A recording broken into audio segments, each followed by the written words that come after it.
Catherine, Duchess of Cambridge, made a surprise appearance at an Anzac Day remembrance on Monday, joining her husband Prince William in remembering Australian and New Zealand warriors who died in both World Wars.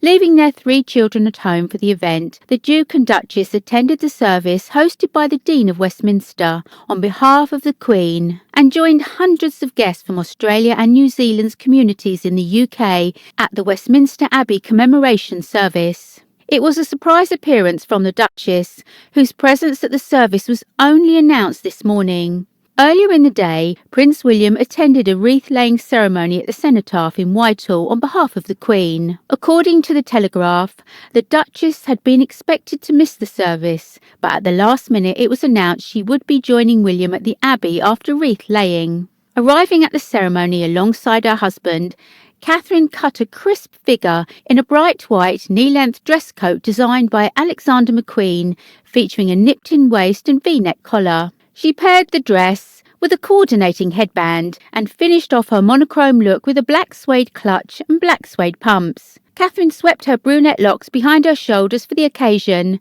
donning the smart white headband with a trendy black bow at the back. She also donned Diana Collingwood earrings for the service. Catherine regularly wears jewellery that honours her mother-in-law, including her sapphire engagement ring, which once belonged to Diana. The highlight is the dress, a favourite of the Duchess, who has worn it on multiple occasions in the past, showing her continued efforts to opt for sustainable choices by recycling outfits when in the public eye.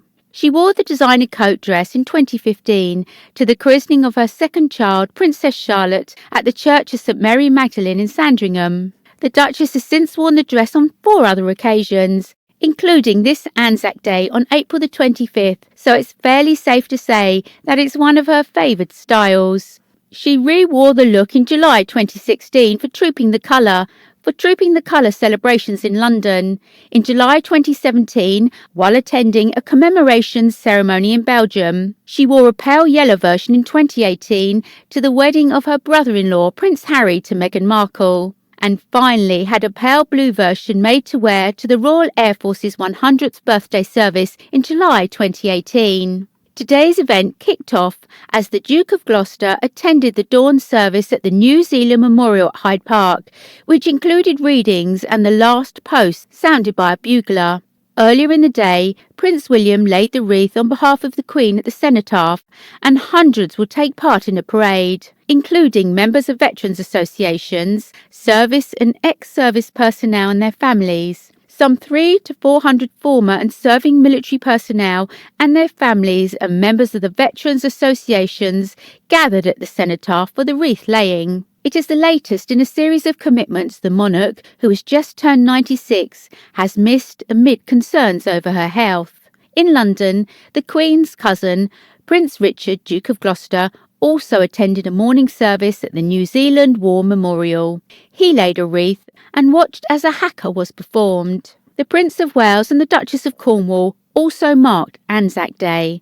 Charles and Camilla released a statement alluding to the spirit of fighting in Ukraine. The couple wrote, "As we pause to reflect on the sacrifice of the armed services personnel of Australia and New Zealand in 2 world wars, and in other conflicts and peacekeeping operations, our thoughts will also be with those communities around the world who are being torn apart by violence and conflict, and those who are fighting for freedom in the face of oppression."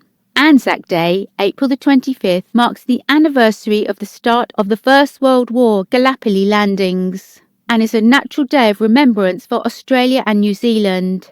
Thousands of troops from the Australian and New Zealand Army Corps died alongside British allies in the ill-fated 1915 campaign.